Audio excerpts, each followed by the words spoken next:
आज हम जिस विषय पर बात करेंगे वो है क्रोध।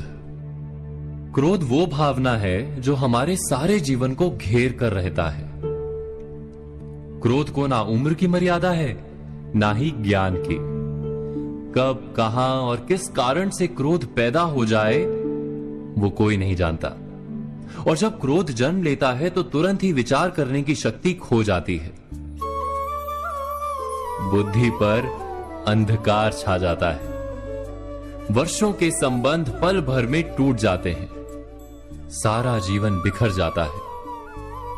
किसी भी कारागार में जाकर देखिए, अधिकतर अपराधी क्षण भर के क्रोध का दंड भोगते हुए दिखाई देंगे, पर फिर भी हम क्रोध पर अंकुश नहीं लगा पाते।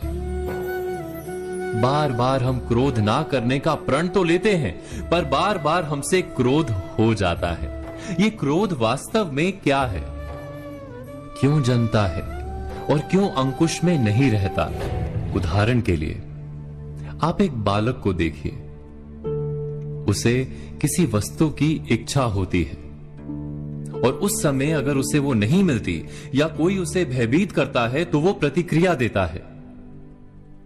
बालक की प्रतिक्रिया क्रोध है, क्योंकि बालक निर्बल है, निसहाय है। बालक अपनों से बड़ों को अपने वजूद का एहसास, अपने अस्तित्व की प्रतीति करवाने का प्रयास करता है क्रोध के माध्यम से। बड़े होने पर भी हम क्या ऐसा ही नहीं करते? क्या क्रोध हमारे भीतर बैठे बालक का प्रतिभाव नहीं? अर्थात क्या क्रोध वास्तव में केवल बालक जैसे व्यवहार का नाम नहीं? जब अहंकार को घाव होता है, जब भय लगता है, जब कोई वस्तु हमें प्राप्त नहीं होती, तब हमें क्रोध आता है।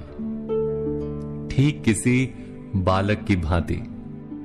हम जानते हैं कि आईने के सामने खड़े होकर मुंह बनाने का खेल बालकों को शोभा देता है, बड़ों को शोभा नहीं देता। फिर भी हम बालक की भांति क्रोध करना बंद नहीं करते। हम अनुभव से जानते हैं, दूसरों को देखकर बता सकते हैं कि क्रोध से कभी कुछ प्राप्त नहीं होता। सम्मान हो, संपत्ति हो, प्रेम हो या सुरक्षा हो, क्रोध से नहीं मिलता। मिलता है तो प्रयासों से, कार्य करने से, बुद्धिपूर्वक विचार करने से। मनुष्य मात्र अपनी आदतों के अनुसार ही जीता रहता है। क्रोध भी आदत बन जाती है। हमारे चाहते हुए भी हम अपने प्रतिभावों को रोक नहीं पाते। हम स्वयं को बड़े या पुख्ता मानते हैं, पर थोड़ा सा कारण मिलते ही हमारे भीतर का बालक क्रोध कर बैठता है। अर्थात क्रोध वास्तव में और कुछ भी नहीं, हमारी बालक बुद्धि का नाम है।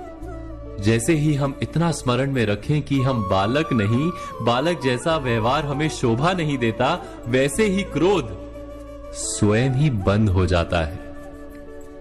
क्या ये सत्य नहीं? इस पर विचार मनन अवश्य